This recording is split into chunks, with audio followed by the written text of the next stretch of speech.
Okay, what's happening, everyone? Jono here. Welcome to the Fitness Education Online podcast. I'm super excited because I'm speaking to a fellow Aussie today. She's over there in Adelaide. I haven't spoken to anyone from Adelaide for a while, so hopefully they're not too weird over there. But I'm sure she'll be okay. A little bit about this person. She helps fitness business coaches take their fitness business to the next level so they can create more income, impact, and influence. She's obviously a fitness business coach. She helps trainers. She helps them one-on-one. She's got a membership program. She runs blogs. She's a weapon at Instagram. She does it all. So without further ado, let me introduce the one and only Ms. Sally Lee. Sally, how are you? Hi, thank you so much for having me. I'm doing really good, thank you. Awesome. Hey, Sally, I like to start all my podcasts with a quote or mantra that inspires you or fires you up. Now, I know you're a big quote person, so you can probably come up with one on the top of your head. What's one you can come up with on the top of your head there? One that stands out for me, and that also my audience really liked when I posted recently, is that direction is so much more important than speed. And that a lot of people are going nowhere fast. And, that really ties in with, not looking for the quick wins and focusing on the long game, which is something that I really preach and something I so believe in. And I think a lot of people, maybe even yourself, Jono, we want to get places really fast. Maybe we spend a lot of money up front to get someone to help us and then end up getting burnt. So this is something that I see all the time. And so I'm a really big believer in it. Yes, I've experienced that many times myself, and not for the positive, But yeah, I feel once you've got that direction, it just makes everything easier, right? It's like, all right, here's the direction where I want to go. Here's the plan. Any opportunity that comes across, is this going to help me get closer there? Yes. Shut up and take my money. Is it not? No, I'm not going to spend 1 minute discussing this with you. Here's my goal. If it's not going to bring me closer, it's not worth not worth any of my brain space, not worth any of my time. So I love that there. And I think if you could, I'm a fan actually of the two together, Yeah. Let me get my direction. Cool. Here's the direction. Now let me use massive action to get all the speed in that one direction. That's when you become successful. So I absolutely love that there. Now, Sally, I've been following you for a little while on Instagram now. Someone listening to this hasn't been following you. Let us know a little bit. What is it that you actually do? How do you help PTs? Yeah, sure. So I focus on helping personal trainers who are transitioning their business online or opening up an online side of it. Excuse me. Mostly I focus on using Instagram because I found that is really the best place to get fitness clients. Lots of people use Instagram to follow athletes and trainers to be inspired, but also to learn and also to be entertained sometimes as well. So it's been a really great space for that. I focus on helping my clients sign consistent clients themselves using Instagram, understand what type of content to post, like who they're trying to help, and really set up their business from the get-go so that they can build something long-term like we just talked about. Yes, love it. Awesome. And what I recommend everyone do is go and follow Sally on Instagram. It's @itsme_Sally Lee. Did I get that right? That's correct. Awesome. And I'll put those links down in the show notes as well. So make sure to follow Sally. And that's actually what we're going to talk about today, how to sign up clients organically using Instagram. And let's start from the very beginning, Sally. Let's say someone's listening to this, they're face-to-face, they want to get online. Maybe they're dabbling a bit online, a client or two, however it's being done. They want to get online. They've heard Instagram is the ticket. They're not really doing much on Instagram. They've maybe got a personal account. They post some sort of business stuff on there as well, but it's more personal. What do we do? We create a separate one for business, or do we use that personal one, or does it depend? What can you tell us there as a start point? Well, it's really up to you. Some people do like to create a separate account, but what you want to do essentially is have the majority of the people following you on your Instagram should be relating to your business, because with how the algorithm works, you want people to like the content that you're putting out. And if you're posting about fitness and your friends and family aren't really interested, you're not going to get a lot of exposure using the platform. So it really just depends on whether you have supportive friends and family who are going to keep engaging with that stuff, or whether you just want to create something new from scratch. So to answer your question, it's really up to you. Both work. And it sort of depends as well, right? Like maybe you had a previous occupation and you ran Yeah. a coffee shop as an example. And then, all the people are following you for coffees. Yeah. Okay, it might be incongruent if you start posting selfies and shirtless pics, and not saying that's what you post, but it may be incongruent there. But if you've got a handful of friends that are supportive already, you can just use that one there. Yes, absolutely. Awesome. All right, cool. Well, let's go down the pathway. Let's say someone creates a new one. That might be easier. Someone's like, Okay. I got a personal one, but no one on here's buying my stuff. I'm going to start a brand new one. We're starting a brand new one. What have we got to consider? Is the name important? Is the bio important? Is the first few photos important? What can you tell us there, starting from scratch? Yeah, so the most important thing, which I believe most personal trainers don't realize when they're trying to transition to an online business, is that when you're in a gym, you can really serve anyone, because you're just taking the leads that are coming to you. You're training a variety of different people, which is actually really awesome, because it's setting you up for this next step, which is when you transition online, you really should be focusing on a specific target market.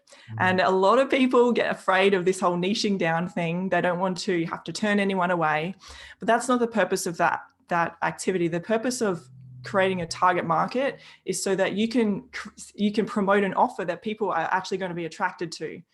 So instead of just being an online personal trainer or an online fitness coach who helps anyone with weight loss or muscle gain, you can be the trainer that helps, mums that have just had a baby lose that baby weight and, build their confidence back up again. And those mums are going to be more attracted to working with you rather than just any old personal trainer online. So that's one aspect of why that's so important.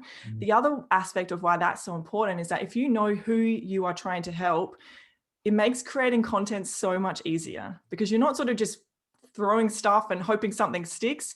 You're thinking, okay, this is who I'm trying to connect with, and this is what they need to hear. This is how I actually need to help them. And it just makes everything so much easier. Not just your marketing, not just your content, but actually what you're offering, which is the next step, really. So the next step really is understanding what transformation you're helping that target market achieve. And if you haven't chosen the target market, it's very difficult to choose the transformation. So those are the first two steps. Yes, I love that there. So let me piggyback off that a little bit. Yeah, I think online niche is so important, right? Like face to face, it's sort of a closed environment. Like you're in a gym, there's 1,000 people there. There's only 5 trainers, if that. So you've got your pick of 1 in 200 or whatever. They can't go anywhere else. They've only got to go to you. But online, it's like a double-edged sword. Why are they going to go to you? There's probably a million other options for them to choose. Probably cheaper options. Probably better qualified people. Probably people with bigger followings. Why are they going to pick you? Well, if you have your specific space where you're the best at this person here, and even let's just think about it logically. Let's say even if obviously the more niche the better, but let's say we just cut it in half and you only help women. Okay, great. All of a sudden, you've differentiated yourself from the million other trainers. Now there's only 500,000 there. Then you might say, all right, cool. You know what? I don't really like the young girls. That's fine. They can do their own thing. That's cool. But I just don't relate to them. I want to train with women over 50 or women over 40. All of a sudden, okay, instead of competing with a million other trainers there, you've now put it down to maybe still probably heaps of them, but maybe thousands. You've given yourself that space there as well from a marketing side of things. And then also the way I look at it, marketing is like, let's say selfishly myself. Let me think how I can put this. Let's say I wanted to get in shape. I'm pretty happy with where I am, but if I did, all right, and I was following someone, I'd want to follow someone that gave tips specifically for me. If I follow enough people on Instagram already. I don't want to follow insignificant people. And if I'm following someone and then they're giving tips on how mums can lose weight after they've given birth, nicest possible way, I don't care. It's not going to help me, for my own, if I wanted just for my own fitness, it's not going to help me. I'm going to unfollow that person because their content just isn't relative for me. And then even if the next day they were going to post something that was specific for me, I'm not even going to see it because I unfollowed them. And then probably the mum that saw the post yesterday, oh, this guy posted up for guys, I'm going to unfollow. So it's like if you try and speak to everyone, you're speaking to nobody. So I think it's important. You've mentioned you've narrowed it down there. And then if we go, even if we go into the specifics there, so we're like, all right, cool. I've got my niche there. do we want to mention that in the first few photos? Do we want to have that in our username or in our handle, our name, in our bio? Any sort of tips or hacks you can give us there? Or does it not matter that much? Yeah, you definitely want to have that listed in your bio. And also you need to be considering that with every piece of content that you create. So when it comes to your content, yes, you can specifically speak to like, hey mums, if you wanted to, but really if you are creating content properly, you don't really need to call people out. They're going to just be naturally attracted to what you're talking about based on the topic. But definitely you want to have some sort of tagline in your bio that explains who you help, what you help them with, and how you help them achieve that. And bonus, if you can actually point out what makes you different to everybody else. Yeah, so we can get into that in just a minute, but you can be different aside from just your niche and what you're helping people achieve. There's other things you can actually add on. Sometimes it does take time to work out what that is and what your unique differentiator is. But definitely if you know what that is from the get-go, have that in your bio. The other thing is, so you have your Instagram @handle, which everyone knows what that is. And then you've also got the section for your name. So what is really effective is actually putting in that name section, and instead of just having a full name in there, adding in fitness coach or personal trainer or fitness coach for mums or whatever it is. And I actually just signed a client last week because she went to Instagram and typed in fitness business coach, which is what says in my name on Instagram. And she signed up with me that day. So it definitely works. That's how I found you. That's how I found you. I went in Instagram and typed in fitness business coach and you came up.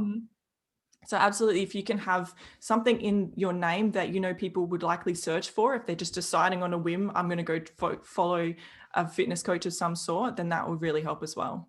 Yes, 100%. And I can even give an example. This is more a face-to-face example, but it still correlates online. And this is going to be face-to-face trainers listing anyway. I was in Christchurch, New Zealand on the weekend, and I wanted to train at a boot camp. So I was like, you know what? On Google, it doesn't, a couple of things. On Google, it doesn't always give you the best results. It just gives you who's paid the most to get on the top on the ads and the SEO, A lot of the time it's the big chain gyms, not necessarily the local boot camps. Whereas on Instagram, it's a bit fairer. So whoever used the hashtag last is going to come up, if you go to recent posts. So I was like, you know what? Let me go on Instagram. Because here in Sydney, if you type in Sydney personal trainer, there's lists all over the place, Yeah. But I went to Christchurch, there wasn't one. Wow. Not one person with Christchurch boot camp in their name there. So if you're watching this and you're from Christchurch, put it in. I guess that maybe that's a bit long to put in the name, but see what you can, see what you can. Maybe anyway, there's ways, right? But it's just another way to look at it. There's people like me that are searching for these things here.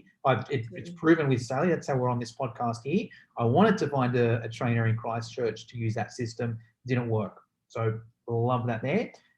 Okay, which way should we go? Should we talk about how to differentiate yourself, or should we talk about the transformation? What do you recommend, Sally?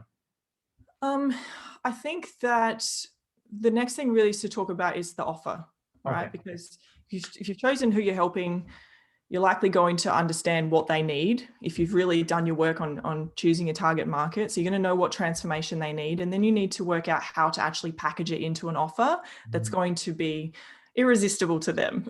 Let's say it's going to stand out to them. And so there's a few things obviously that you need to consider, which is, I've actually got a video coming up soon on this, which is sometimes people ask me, what's the difference between an online personal trainer and an online fitness coach? And, technically, I guess you could say they're the same, but usually what I see is an online fitness coach will do programming and they'll do some correspondence through email and check in on you. And maybe you'll have an app that you'll just do check-ins and log your day and everything like that. Whereas an online personal trainer, usually what I've seen is they're more of like a virtual trainer. They use Zoom and do face-to-face sessions through Zoom. But really, when you're creating an offer, what you want to do is just work out exactly, these are the people I'm helping, this is what they need help with. What's the best way to get them the result? Instead of sort of deciding, am I going to do this online? What's better for me? It's like, let's just focus on getting this person the result, however that looks like.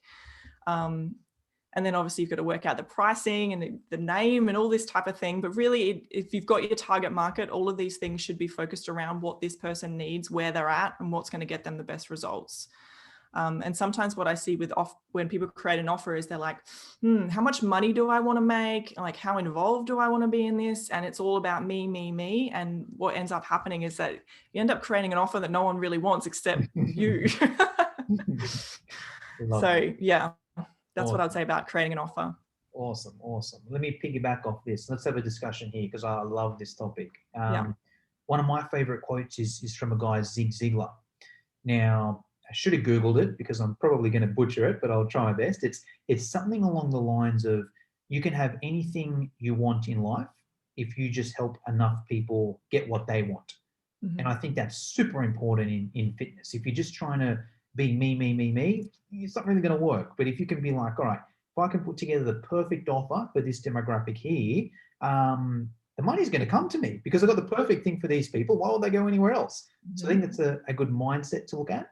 And I like how you're talking in terms of transformation because I think a lot of trainers, when they want to get online, it'll be more like, all right, what can I give these people? Hey, I'm going to give them my ebook and give them my recipes. And not saying that's bad, that's good stuff to give, but people aren't really paying for your ebook or they're not really giving you money because they want to read your ebook.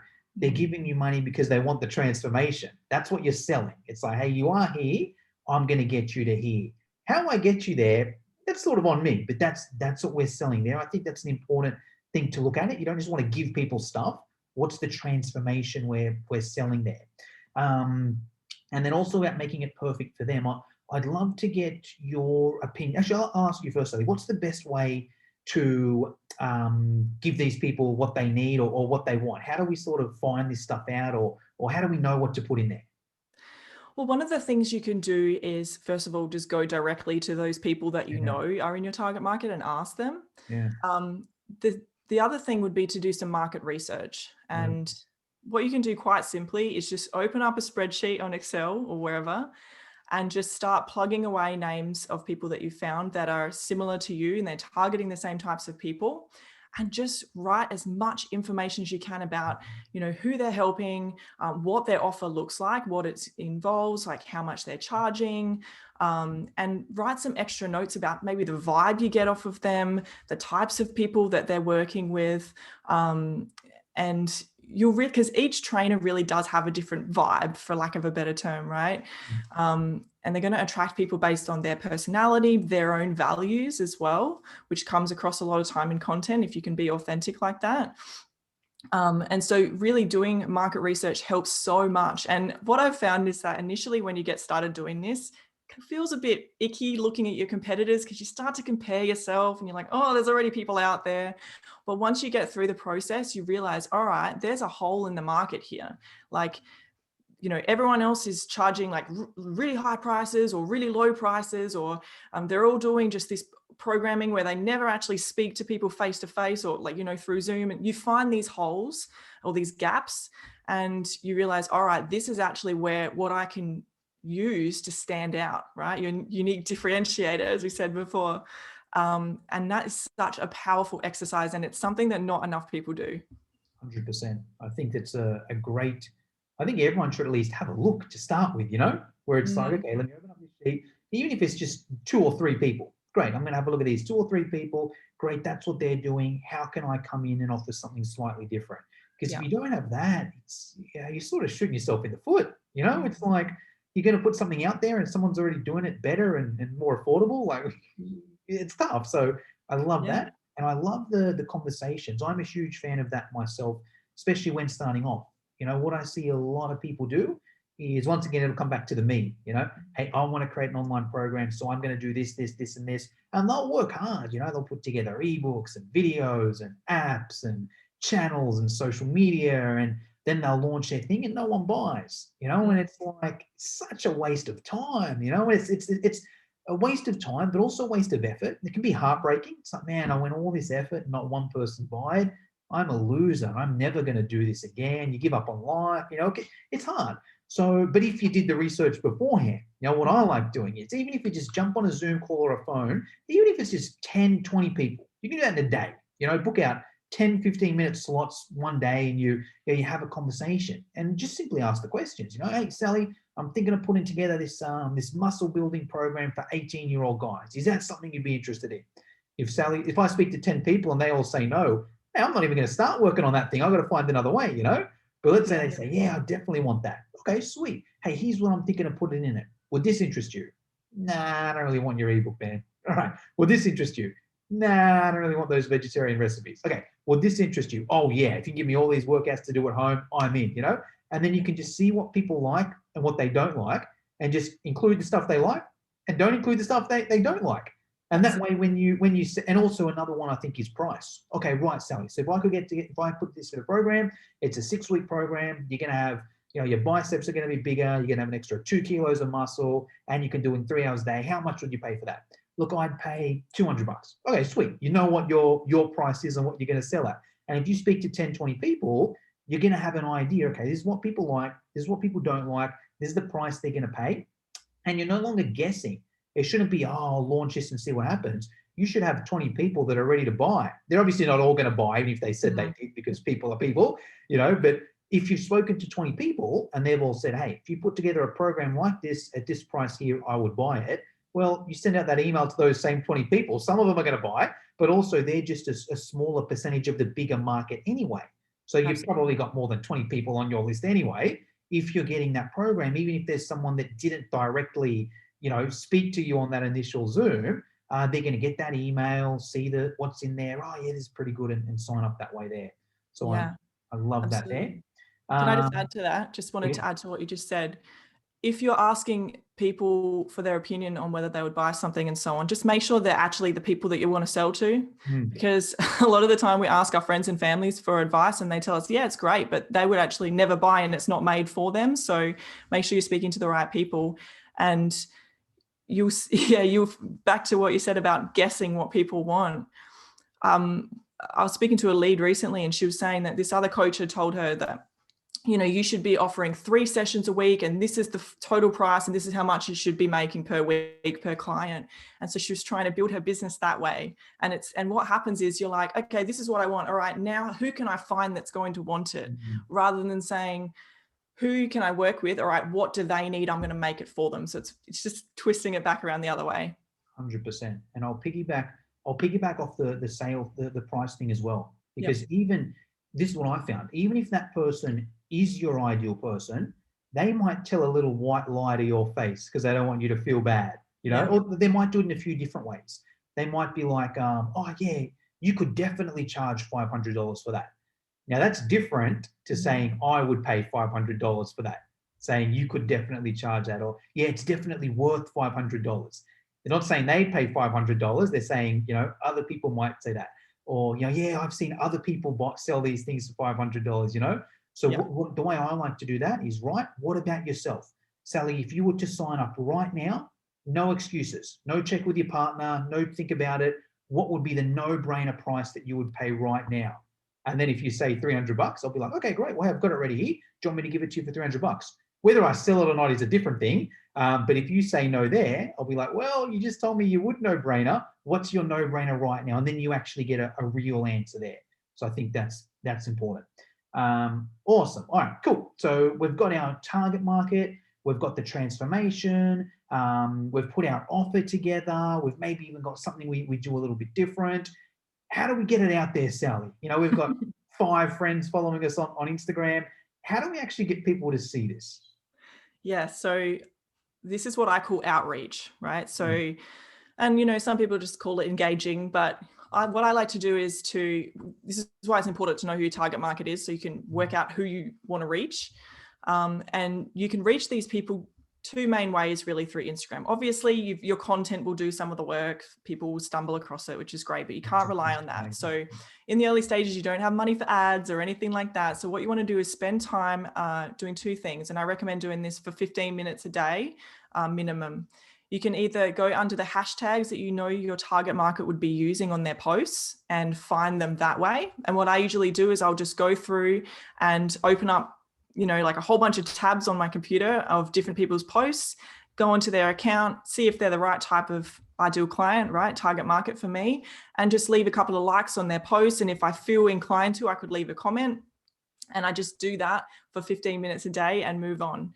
And what that does is it really almost taps them on the shoulder and says like, hey, come check out my profile, essentially. And this really works to help bring them back to you and, get them to give you a follow, which is a really great starting point for your building this relationship with them. The other way to do it, which I've found has been actually more helpful than the hashtags is to look for some of your competitors or people who, your target market would be following. Okay. And you can just go through their followers list and go through and, like I said, open up the tabs, leave some likes. And yeah, this is a time-consuming process, but essentially what you're doing is you're getting all the benefits that you would get from like running an ad, say, to come back to your Instagram account without having to pay for it. And it's essentially optimized because you're choosing who you want to get that attention back to your account. So this is a really, really great way to build your following. But it only works if your profile is, created for that target market, if your content's going to be helpful to them, and if your bio reflects what you do and who you help and why they should be following you, essentially. Love it. So many good points there. Let me recap this. So yeah, I guess either way, if you want to get in front of people, you either got to pay with your money or your time. It's one or the other. Like if you think you're just going to sit down and people are just going to flood to you because you do one Instagram post, it's probably not going to work, right? So it's like, all right, that's going to help. Obviously, you do some posts, use some hashtags, maybe people share it, and get yourself out there a little bit. There's not really a system. It's like, what's the consistent system we can have so that every single day I've got leads coming in? You can use money and run ads. But then that's a whole nother thing. You also got to know how to set up the ad, how to use the image, do all that sort of stuff as well. And don't get me wrong, I'm a huge fan of ads, but there's another way. Maybe you don't know how to run the ads. Maybe you don't want to run the ads. Maybe you don't have the budget to run the ads. So great, here's an organic way. Let me find these people here. The hashtags, quite an easy one. Just find those.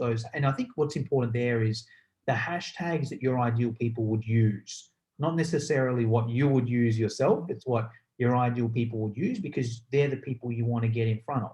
And yeah, go on their profile, like a few of their photos, maybe follow them, maybe leave a comment down there. Some of them will follow you back, some of them won't.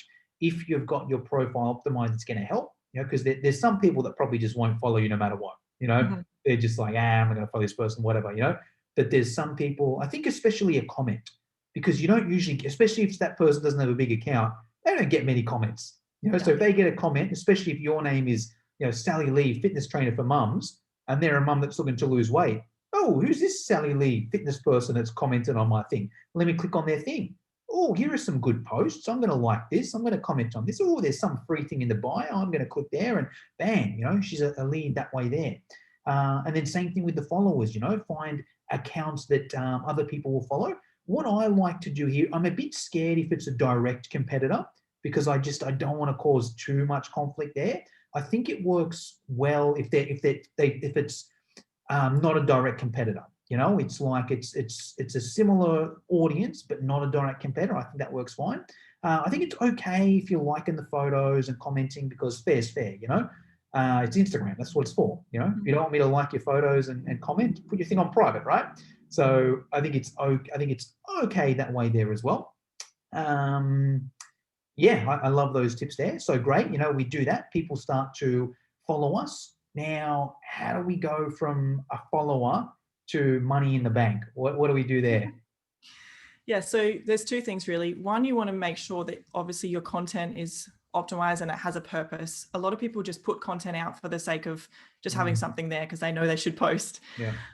What I like to think about feed post as an example is that really this is a place for education and for building authority and letting people know, you know what you're talking about. Here's some tips they can actually get started with.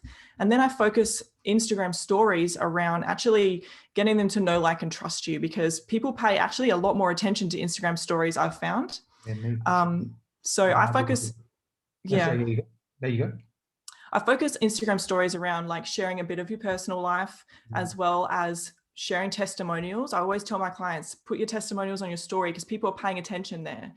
And a really good tip for if you're about to share something, even if it's just a little screenshot of a message that someone sent you that was just really good feedback, as long as you got permission to share it, of course, is go on your stories first and just introduce what you're about to share so that people know, I should pay attention to what is going to be shared next. Because otherwise, if it's just text coming up on the screen, sometimes people will just tap through it.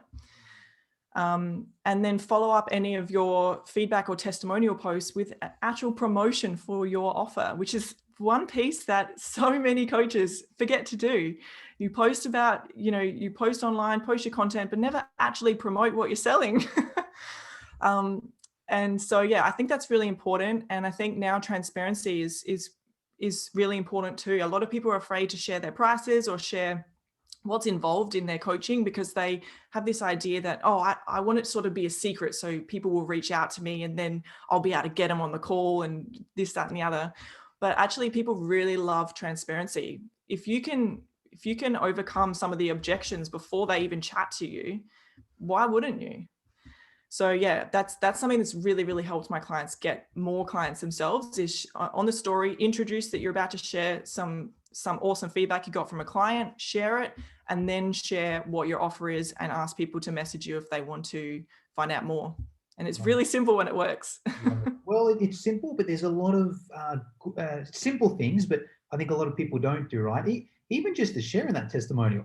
I swear there's so many trainers or people in general that'll get some good feedback. And they'll get it, Jono, just want to let you know, loving your program. I've lost 5 kilos, have more energy, feel so good. Thank you so much. And the trainer will be like, oh, so happy to help. And then just put their phone away, Yeah. But at least take a screenshot of that and share it on social media, or you can get them to share it. There's ways there around as well. And yeah, just as important in that, don't just share it on the story. Like no one really cares, but G it up in the video. Hey, you'll never guess what happened to my client here. Look at this text message that she sent me. I'm so excited. G it up. It's almost like a bit of a headline. Great testimonial, and then sell at the end. There's no it's almost a bad thing if you don't sell. I feel like someone's thinking, I don't want to be too salesy. I don't want to sell. I feel you're doing a disservice if you don't sell. If you're just saying, hey, look at this testimonial. Here's this testimonial, and then you don't sell at the end. People may think, well, there might have been people that wanted to train with you and wanted to do that program, but because you didn't let them know how to do it, they've then gone on Google and found something else and bought something else that's not as good. That's bad. At least if you say, hey, do this program, if they don't want to do it, okay, it takes a second to tap the screen and it moves on to the next story anyway. You're at least giving them the opportunity to hear more about it or see more about it. So I think that's huge there. And then what about the actual selling, Sally? Do we sell in the DM? Do we ask for an email, a phone number, a Zoom call? What do we do if someone's interested? Yeah, so it's really up to you and what your offer is. Like if you have quite a pricey offer, you definitely want to get onto a call because people don't typically like to just give up their money without having a phone call if it's something that's a higher ticket price. But you definitely can sell through direct messages. And I do want to talk a little bit about messaging as well, Jono, because I'd love to hear your opinion. But basically... People tend to freak out when they have to try and sell through messages because they don't want to come across as salesy or that they're trying to trick someone into something. But essentially, the more relaxed and casual you can be about it, the more successful you will be. And essentially, my best advice is to ask as many questions as possible and then offer the solution. Because if you are trying to push the solution before you know what this person needs help with, what their background is, what injuries they have, what their goal, anything, then you and that ideal client are both going to feel uncomfortable. And so, I highly recommend asking as many questions as you can until you feel you're at a point where it's like, this is the right time. I've got the solution. I know what their struggle is. Now you either get them on a call or you send them to an application form for that process to begin, right? What a lot of people do is they just put an application form in their bio and just hope someone randomly clicks on it, which is very, very interesting, very hopeful. Maybe you can do that. I did want to Ashen, then maybe you can, just have a link there and people will go to it. But followers, it's hard to, play those. Okay. If you're going to do that, what I have in my bio is my sales page. You can't actually buy on it, but it's got all the information and the link leads to an application form. So it really creates this filtration process. And to be honest, not many people actually go to that page unless I send it to them direct and we've chatted and I'm like, this is where you need to go to get the process started. So don't rely too much on your link in bio because it often doesn't give you too much in return. Sweet. Were you going to add something there before I interrupt? Yeah, I wanted to talk about messaging because I know that this is something that some coaches preach, going out and just cold messaging people and just sending like 50 messages a day. And I really wanted to talk about this and I wanted to hear your opinion too, but let me share what I think first. Yeah. Personally, and what I teach my clients is that I would never message anyone unless they followed me first. Yeah. That's just my rule. It's just where my values sit really. And so I always message someone and thank them for following me and maybe point out something if it comes naturally about their post or something like that. And I really don't have a very high expectation of our first chat. It's really for me just to connect with them and I leave it at that. And then what I'll do, which has really helped me to build relationship with clients, is actually respond to stories, because this is actually helping you. And what you'll find is they'll start responding to your stories too, is to start to get to know each other and have an organic conversation. And I actually used to teach my clients last year. I used to teach, as soon as someone follows you, message them and tell them what you do and ask them if they want a freebie. And what I found is that it's very off-putting from the get-go. And maybe a small percentage of people will do it, but you've actually kind of started that relationship off on what I would say a bad foot, because you're saying I'm business upfront and that's it. So I'm really interested. This is just where I'm at and what's working with my clients, but I'm interested to hear your opinion on that, Jono. Yeah. Let me think. Okay, so so my strategy okay, cool. So I'm not a fan of the cold DM unless it's for a business to business. Okay. Then I would do it. Like, let's say, for example, if I wanted someone on my podcast, then I would do it from a personal side of things, because it's business to business. You can do it, right? But if it's like a fitness coach to a mum, not really, So I'm the same. My strategy is, okay, let me get this person to follow me. Once that person follows me, then I feel it's okay for me to message them. Okay, this person's followed me. I think the first message should always be something along the lines of, hey, Sally, thanks so much for the connect. Just had a quick look at your profile. You're a local, let's say it's a local side of things, right? Hey, Sally, thanks for the follow. Just having a look. You're also a local in the Kogarah area as well. Is that right? And then I'll see what you say. If you're like, yeah, I am, I'm in here, whatever, yada, yada, yada. Oh, sweet. Well, hey, look, I've actually got a local fitness business. If there's anything I can ever do to help you out, just let me know. Yeah. I'll sort of leave it like that there. Now, I am going to get to a freebie in a sec or a little bit later, but I think it's better like that. The first thing is just thanks for the follow, but then I'll always ask a question, because I feel if you just say, hey, thanks for the follow, people ignore it, But if it's thanks for the follow and then ask a question, still maybe they'll ignore it, but they'll be more likely to reply to that question there. And the question is like a no-brainer question, hey, I see you're also in this area here, or you're also into this, or whatever it may be. And then when they reply with that, then I just gently say what I do, hey, here's what I do. If there's anything I can do to help me out, let me know, right? Yeah. And I feel that's a good disarmament question, because I feel after that first question, a lot of people are going to be, oh, now what's this guy going to sell me, But if I just end it, hey, this is what I do, this is what I can do. If there's anything I can do, let me know, right? And then depending on what they say on that, then I'll give away the freebie. Yeah. Okay. Let's say they're like, oh, that's so cool. Yeah, hey, I'm actually struggling with this or whatever. I've actually got a free thing. Do you want me to send it over? Great. Here's the link. What's your email? Even if they don't reply to that, I'll still follow up in like a week or two. I'll just go through my DMs. Oh, this person didn't say anything. Hey, Sally, what's happening? Hey, just wanted to let you know, I've actually got a free trial coming up, or I've actually got this free thing here coming up. Is that something you'd be interested in? And then if they say yes, I'll do it that there. So that's how I do it for that side of things. Business to business is a bit different. I will, if someone follows my business one, but I mean, I think it's different business to business, and I think it's different business to business and versus business to consumer. Yeah, absolutely. Yeah. I think, like everything you said is great, and I agree with that. But also, I think it's about finding the middle ground, right? Between being like, oh, I'm going to push this on you, and I'm really afraid of what to say to you. Yeah. You got to exactly. You got to be in it to win it. Like you got to do something. But how can I do it without being sleazy? And I think that's like one of the most important skills to learn in today's environment. It's like, how can I have a business conversation via a direct message on social media? Like that's an important, I think that's the way the world is more going. It's going to be less and less phone call, less and less email, more and more selling the DM. I used to be, and even I think there's a clear distinction between that rapport building message at the start and then a sales sort of script or DM you're going to do there, right? So in terms of the sales sort of script, like a few years ago, my whole strategy was just get on the phone, what can I do to get this person? Like if it was looking like it was going to be a sale, okay, maybe a few questions, then get on the phone. But now I'm like, hold on, maybe I don't need to. Maybe there's something where it's actually better to do it via DM if it takes some explaining. Because sometimes if you're talking to someone on the phone and you're throwing out, and you get this and you get this and you get this, and it costs this amount, but we'll do it here. Some of the numbers can go over your head.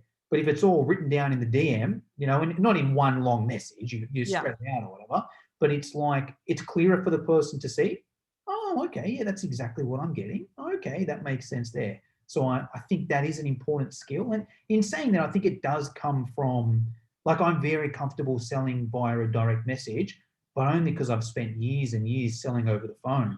And it's just, okay, I know this target market really well. I know what they're going to say. I know the questions that I can ask in DM because, how can I put it? It's easier on the phone because you can sort of see the reaction, right? It's like, hey, if I ask this question here, are they offended? Are they happy? Are they sad? Like, it's a bit harder to do that via DM. But if I ask it, if I already know how the reaction is going to be from speaking to that person on the phone, I know how they're going to react in the DM. Yeah, absolutely. Yeah. But hey, Sally, I could speak to you about this all day, but I want to be sensitive of your time. There's just a couple questions I always like to finish up with. Okay. Now, the first one revolves around mentors. Now, you're obviously a mentor for plenty of fitness professionals out there. I'm curious to hear who your mentors have been. And if you could answer this in a few different ways. Okay. If you could give us a mentor that you've paid money to and you've done their coaching program or their course or whatever it may be. A mentor that you haven't paid money to, but you follow them on Instagram, you watch their YouTube video, you subscribe to their podcast, whatever it may be. And then a book that you recommend every fitness professional should read. So paid, unpaid, and book in any order you want. Okay. Paid would be a man named Hugh Robinson. He's actually doesn't work with coaches anymore. He's gone on to more like consulting. But initially when I wanted to launch this business, I had been trying to do online business for a few years, and I ended up doing some freelance stuff and going back and forth with contracts. And I was just like, I knew I just needed to do this properly, finally, for my own sake. And he had the type of business exactly that I wanted. And also I'd spoken to him many times before because he was consulting with one of the businesses that I was contracted to. So I just said, I think it was like around $3,000 or something like that. And we spent 8 weeks together, and he just taught me everything that I needed to know to run my business the way that I wanted to. I think the program was actually called High Ticket Coach, which is what got me started. I wouldn't call myself a high ticket coach now because my offer is a membership offer, but it did teach me a lot. And it really taught me a lot about what I needed to know how to package what I'm selling. That was my biggest struggle. And that was just so valuable to have this framework in place to know like exactly what we talked about on this call. Like, who are you helping? What are you helping them with? What's your offer? Like, how are you packaging it up? How are you actually going to reach them? All of these things. And I learned a lot of that through this coach. So I'm very, very grateful to him. Secondly, so the unpaid, was it? Yeah. So I'm going to say the person who's helped me the most would be a mindset coach called Justin Wiseman. And he's on Instagram too, if you want to go check him out. You learn so much about yourself and your own personal limitations when you run a business, especially when you go online and you put yourself out there. It's like, okay, let's open up all the wounds and like, let's see, how much this is going to hurt, because it is when you're the face of a business, it's scary. You're opening yourself up to judgment and criticism, not only personally, but about your profession. And so Justin has been so helpful in his content and also just in our chats, in helping me to understand how I can reach that next level. And I'm actually going to be signing on with him soon for some coaching. But it's so great when you have people that will give you advice, for free Mm. before you jump on the program with them. So that's been really, really helpful. And the book, I would say probably this one. Let's see if I can grab it. Sell Yeah. Like Crazy by Sabri Suby. I think he's an Australian as well, isn't he? Yeah. Yeah. So this book was amazing because when I first got started, I had a bit of self-doubt, and I read through it and I was like, yep, I know what I'm talking about. Maybe it actually was really affirming for me. And he's amazing. And this book is like, what we said before, it was like $7 or something. You just paid for the shipping. And it is amazing. And I definitely recommend you all grab this book. If you can't afford to work with a coach yet, or you're not ready, this is definitely a great place to start, and you'll learn so much. So yeah, that's my book. I'll piggyback off that. That's one of my favorites as well. I was telling Sally earlier, I'd probably pay $5,000 for that book, I think. Well, maybe not. I wouldn't pay for the book, but I've paid coaches $5,000, and the content that they've given me isn't as good as what's in that book there. He goes through the marketing, the sales. He's how you do a Facebook ad. He's the photo. He's the copy. He's the headline. He's how you do a Google ad. He goes through everything in there. It's like a textbook, and like, I don't know if it's enough to do it on your own. I think you still might need a little bit of guidance to actually set it up, or you might have to do some of your own research as well on how to actually implement some of it. But in terms of a book, it's about as practical as you can get, for that marketing knowledge. So I love that there. Hey, Sally, I want to be sensitive of your time. Is there anything you want to finish us off with, or is there anything I should have asked you but forgot to? One last thing I want to add is that once you have all of this foundation set up that we've talked about today, that's the point then when I think you should start to expand onto another platform. What people tend to do is they're like, all right, I'm getting started. I'm going to go Facebook and Instagram. I'm going to go TikTok and LinkedIn. And what you end up doing is just... And I don't know what I'm going to do on any of them. It's just, you just do shit across the board. That's what happens. Excuse my language there. But, and you end up being stressed out. And, at the end of the day, if you don't know these foundational things, who you're helping and what your offer is and how you do, you can post everywhere as many times as you like, and it's just not going to get you the results that you want. So choose a platform first. You could choose Instagram like we talked about today. Facebook works as well. Depends really where your target market is. Get that right first, get clients through it, and then start to expand. Yes, agree 100%. Awesome. All right. Well, hey, Sally, that's all we got time for today. Everyone listening, what I recommend is go and follow Sally on Instagram. I'll put the link in the show notes, but it's me, Sally Lee. Sally, thank you very much for your time. Thanks so much for having me.